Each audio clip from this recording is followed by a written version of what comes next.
মাননীয় সংসদ অধিবেশনের উদ্বোধনী দিনে অন্তর্বর্তী সরকারের জারি করা ১৩৩ অধ্যাদেশ পর্যবেক্ষণে বিশেষ কমিটি গঠিত হয়। সরকার দলীয় সংসদ সদস্য জয়নাল আবদিনকে সভাপতি করে এতে সদস্য করা হয় স্বরাষ্ট্রমন্ত্রী, আইনমন্ত্রী সহ ১৪ জন সংসদ সদস্যকে, যার ৩ জন বিরোধী দলের। কয়েক দফা বৈঠক শেষে সংসদে সংক্রান্ত প্রস্তাবনা উত্থাপিত হয়, যাতে ৯৮টি অধ্যাদেশ হুবহু, ১৫টি সংশোধনী সহ উত্থাপনের সুপারিশ করা হয়। বাকি ২০টির ৪টি রহিতকরণ এবং ১৬টি এখনই বিল আকারে উত্থাপন না করার সুপারিশ করে বিশেষ কমিটি। বেশ কিছু পয়েন্টে নোট অব ডিসেন্ট দেয় বিরোধী দলের সদস্যরা। যারা এই প্রস্তাবের পক্ষে আছেন তারা হা বলুন। পরে ধারাবাহিকভাবে সংসদে বিল আকারে উত্থাপিত হতে থাকে এসব অধ্যাদেশ।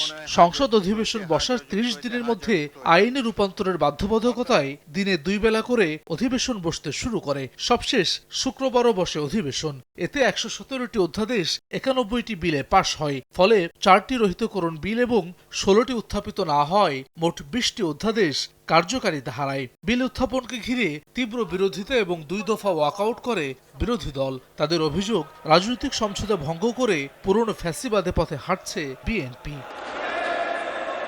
ক্লিংকার বেশি থাকলে সিমেন্ট বেশি খাঁটি। আনোয়ার সিমেন্ট।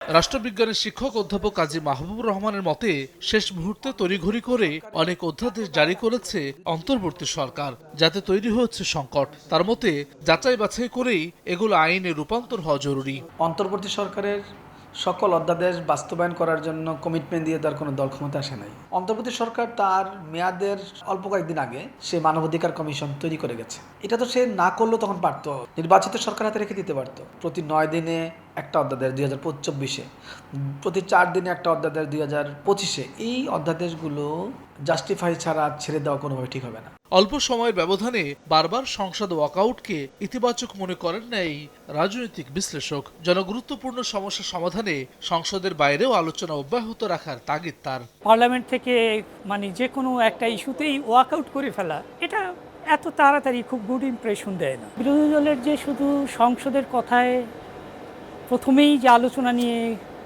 এটাকে একেবারে শেষ ধরে রাখতে হবে, তার কোনো মানে হয় না আমার দৃষ্টিতে। এটা তারা ব্যক্তিগতভাবে নেতা পর্যায়ে আলোচনা করতে পারে, যেটা হয় বিভিন্ন দেশে হয়, যে তারপরে সংসদে এই বিষয়ে আলোচনা হতে পারে। এটা আমাদের দুঃখ।